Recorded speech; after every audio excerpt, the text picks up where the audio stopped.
دنیا میں بہت سارے گولز ہم آلریڈی سیٹ کرتے ہیں.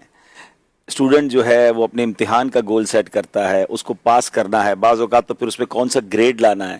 کاروباری بندہ جو ہے وہ اپنے کاروبار کے گول سیٹ کرتا ہے کہ یہ مال ان دنوں میں خرید لوں گا تو پھر اتنے دنوں میں تیار ہوگا تو تب جا کے وہاں سیل ہوگا.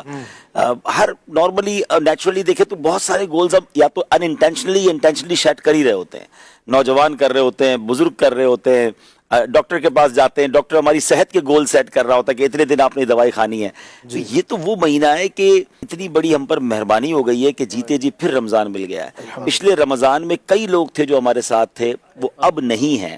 ہمیں نہیں معلوم کہ ہم اگلے رمضان میں دنیا میں ہوں گے کہ نہیں. تو سب سے پہلا گول تو ہمارا یہ سیٹ ہونا چاہیے, ٹارگٹ یہ سیٹ ہونا چاہیے کہ اس رمضان کو ہم اپنی زندگی کا آخری رمضان سمجھ کے ہم یہ سمجھیں کہ ہم پر مرنے سے پہلے ایک مہربانی کر دی گئی ہے کہ ہمیں پھر رمضان دے دیا گیا. سرکار دو عالم علیہ السلام کی وہ حدیث پاک جس کا مضمون ہے کہ اگر میری امت کو معلوم ہوتا رمضان کیا ہے تو وہ تمنا کرتے کہ پورا سال ہی رمضان ہو. یہ ایک حدیث ہی رمضان کی امپورٹنس بیان کرنے کے لیے کافی ہے. سب سے پہلے تو ہمارا یقیناً جو مین ٹارگٹ ہو وہ یہ ہونا چاہیے کہ میں نے روزے ایٹ اینی کاسٹ پورے رکھنے ہیں. روزے کے بغیر تو پاسبل ہی نہیں ہے نا, کیسے رمضان گزر جائے گا. مسلمان کو رمضان ملا اور وہ روزے نہ رکھے, وہ تو انتظار کرے پورا سال روزہ رکھنے کے.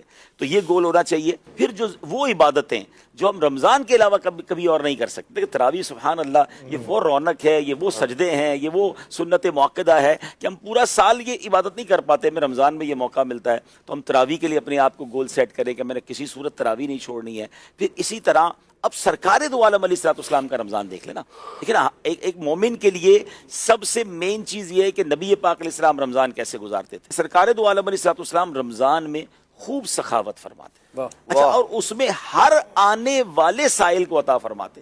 تو اگر میں اور آپ یہ بھی گول سیٹ کر دیں کہ اپنی اپنی حیثیت کے مطابق ہم انشاءاللہ رمضان میں خوب سخاوت کریں گے. اور یہ بات طے ہے ناظرین, اللہ کی راہ میں خرچ کرنے سے مال کم نہیں ہوتا. اور ماہ رمضان میں جہاں نیکیوں کا اجر بڑھ جائے گا تو آپ کے صدقے کا اجر بھی بڑھ جائے گا. تو آپ دیتے رہیے اور پھر اپنی آنکھوں سے دیکھتے رہیے کہ اللہ اس میں اضافہ کرے. اسی طرح درود شریف کا اگر سیٹ کر لیں, تلاوت کا کر لیں کہ بھائی میں اگر 3 قرآن ختم کرنے ہیں تو مجھے روزانہ کتنے پارے پڑھنے ہوں گے. آپ کیلکولیشن کے ساتھ چلیں تو آپ کے لیے کچھ چیز بوجھ نہیں بنے. ایسے ہی آپ ہر نماز کے بعد کوئی گول سیٹ کر لیں کہ میں نے یہ تسبیحات پڑھنی ہے, اتنے درود پاک پڑھنے ہیں. اگر آپ نے پورا قرآن پڑھنا ہے تو روز کا 1 پارہ پڑھنا ہے, زیادہ پڑھنا ہے تو ہر نماز کے بعد 1 پارہ قرآن پاک پڑھ لیں.